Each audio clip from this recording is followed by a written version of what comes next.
sochini orqasi o'smay qolibdi-ku, hasib soling o'tib ketadi. Bolalarni kun sovug'ida ko'chaga hadib olib chiqib o'rmanglar, shamollab qoladi. Bo'ynini ushlamasa, bo'yin go'shti yediringlar.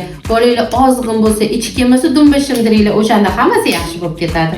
Kechroq tili chiqqan bola spokойный bo'ladi, aqlli bo'ladi. Bolalar jim o'tirsa, harakatlar qilmasa, demak u ma'qul bola bo'ladi, aqlli bola bo'ladi. Sizlar ham bunaqa miflarni eshitganmisizlar? Hozir bularning sababini sizlarga birma-bir aytib chiqaman. Agar bolalarning boshini, ensasini orqasida choch to'kilsa yoki yakkam-dukkam choch o'chsa, bu rahit alomati bo'ladi, D vitamini yetishmasligi bo'ladi. Agar bolangiz 3 oygacha bo'ynini yaxshi tutib boshlamadimi, bu ham rahitda asorati bo'ladi. Bolada mushaklarini tonusi bo'shligidan bo'ladi yoki nevrologiya bo'lishi mumkin. Bolalarni bemalol yil 12 oy mavsumga mos kiyintirib, ko'chaga sayrga olib chiqsanglar bo'ladi. Eng optimal vaqt 9 dan 11 gacha.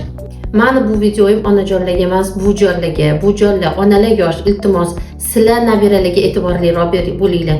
Agar sizlar shu nima deydi, yetishmayotgan bolalar shu maslahatlarimizga amal qilib e'tiborli bo'lsanglar, nabiralarni ancha sog'lom o'sishiga sababchi bo'lgan bo'lasizlar.